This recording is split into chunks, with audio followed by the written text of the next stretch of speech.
সুপ্রিয় দর্শক, আসসালামু আলাইকুম। দর্শক, আজ আমরা আপনাদেরকে নিয়ে এসেছি আটিবাজার ভাওয়াল। দর্শক, আটিবাজারের ভাওয়ালের এখানে রয়েছে অসংখ্য গাভী এবং উন্নত মানের উন্নত জাতের যে গাভীগুলো রয়েছে, সেই গাভীগুলো পালন করতে গিয়ে এই খামারিরা কতটা হিমশিম খেয়ে যাচ্ছেন এবং 300 থেকে 350 লিটার দুধ প্রতিদিন হওয়ার পরও তাদের খামার নিয়ে এখন হলো তারা বিপর্যয়ের মধ্যে রয়েছে। চলুন দর্শক, আমরা কথা বলবো এই ভাইয়ের সাথে যে আসলে এই মুহূর্তে তাদের এই খামারটা যে পরিচালনা করতে গিয়ে তাদের গরুগুলা লালন পালন করতে গিয়ে যে প্রবলেমগুলো হচ্ছে সেই বিষয়গুলো নিয়ে আমরা একটু জানার চেষ্টা করি। আসসালামু আলাইকুম। ওয়ালাইকুম আসসালাম। কেমন আছেন ভাই আপনি? আলহামদুলিল্লাহ ভাই, ভালো আছি। কি নাম আপনার? মোহাম্মদ আব্দুল রাজ্জাক। আব্দুল রাজ্জাক ভাই। রাজ্জাক ভাই, আপনাদের এই খামারটা যে আপনারা পরিচালনা করছেন বা চালাচ্ছেন, এখন কি পরিস্থিতি আমাদেরকে একটু বলবেন?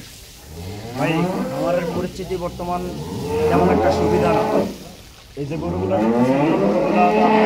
অধিকাংশ দুধ দেয়, কিন্তু এই গরুগুলো যদি কাঁচা ঘাস প্রচুর পরিমাণে পায় তাহলে দুধগুলা খুব সুন্দর হয়, মানে অধিকাংশ দুধ হয়। এখন তো আপনার কাঁচা ঘাস পাওয়া যাইতেছে না ঠিক মতো। কারণটা কি, পাওয়া যায় না কেন? ভাই, চতুর সাইডে হাউজিং ওয়ালারা ব্লক করে ফেলাইছে, সব হাউজিং দিয়ে শেষ।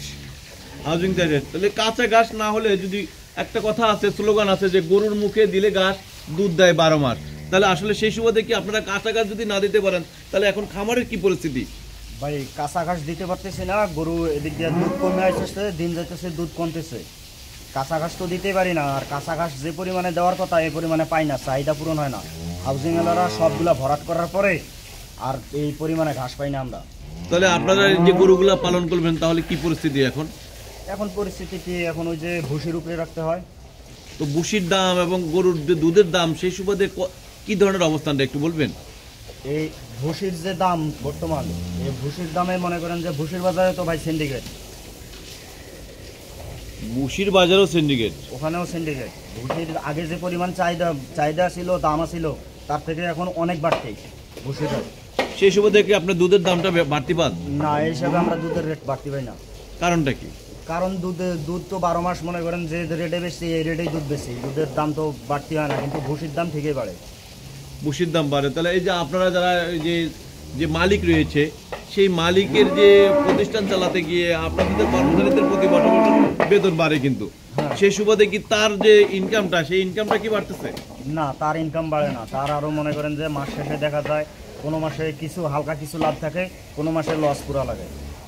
তাহলে এইভাবে একটা খামারি যদি প্রতি বছর কন্টিনিউ প্রতি মাসে মাসে যদি লস দিয়ে থাকে তাহলে তো খামার কি থাকবে? না ভাই, এভাবে তো খামার ঠিক রাখা সম্ভব না।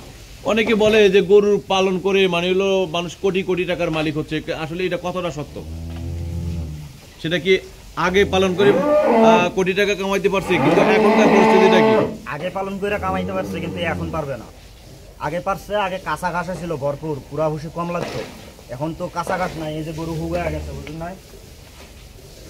আচ্ছা, আমাদেরকে একটু বলবেন যে আপনার এই পুরো খামারে যে কতগুলো গাভী রয়েছে এবং কয়টা দিয়ে গাভী দিয়ে শুরু করছে এই খামারটা, আপনার যদি জানা থাকে। এই পুরা খামারে বর্তমান গাভী আছে 30টা, আর গাভী শুরু করছিলাম 3টা দিয়া। 3টা গাভী থেকে এখন 30টা মানে হলো গাভী রয়েছে। তো প্রতিদিন কত লিটার দুধ হয়? প্রতিদিন 300 350। 300 350 মানে দুধ হয়। তো কত টাকা করে আপনারা দুধ পাইকারি বিক্রি করেন নাকি বলে খুচরা বিক্রি করেন? দুধ তো আমরা পাইকারি বিক্রি করি। পাইকারি বিক্রি করেন কত কেজি, কত করে? 70 টাকা কেজি। 70 টাকা কেজি আপনারা এখান থেকে বিক্রি করেন।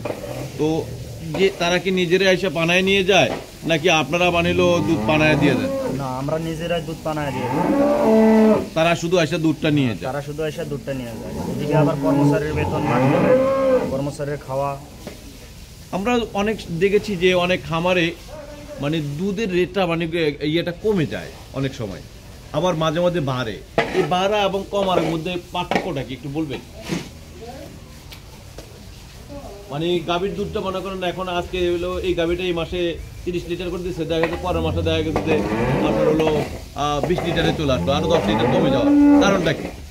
কারণটা হলো পর্যাপ্ত পরিমাণ যে খাদ্যটা পায় গরু, এই খাদ্যটার কারণেই দুধ কমা বাড়া করে।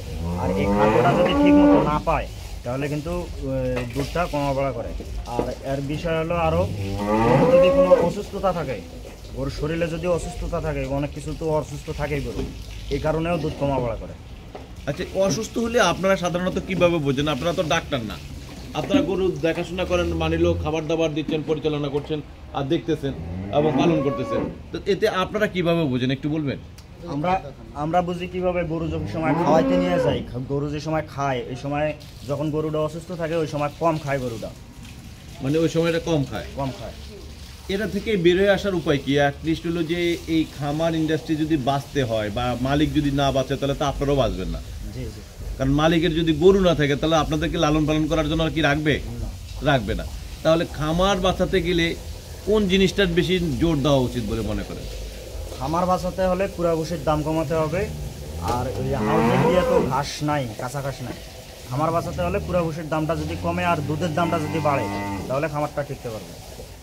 ধন্যবাদ। দর্শক আপনারা দেখলেন যে একটি বিশাল বড় সাইজের যে মাশাআল্লাহ যে গাভীর খামারটি রয়েছে, এই খামারটি ভালো থাকা যদি ভালো রাখতে হয় এবং এই দেশের সরকারকে বাঁচাতে হয় এবং দেশকে বাঁচাতে হয়, এই কৃষি সেক্টরকে তাহলে আমাদের নজর দিতে হবে।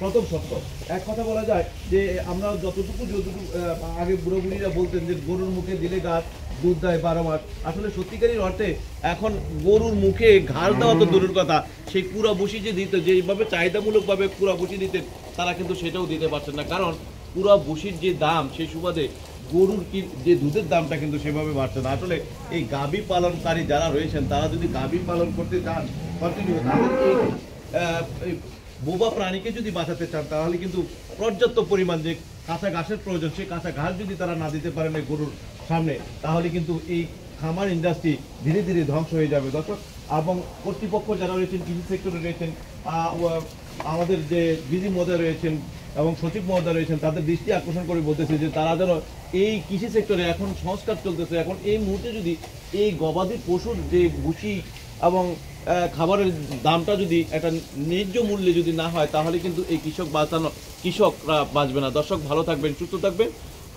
আপনারা আমাদের এই পরবর্তীতে যে ভিডিওগুলো থাকবে বিস্তারিত এই খামারের আমরা আরেকটি তথ্য জানানোর চেষ্টা করব যে এই খামারগুলো বাঁচাতে আরও কি কি প্রয়োজনীয় পদক্ষেপ নেওয়া উচিত, সেই বিষয়গুলো আমরা এই কৃষক যারা রয়েছেন, যারা পরিচালনার দায়িত্বে রয়েছেন তাদের সাথে কথা বলে আমরা বিস্তারিত জানানোর চেষ্টা করছি। তো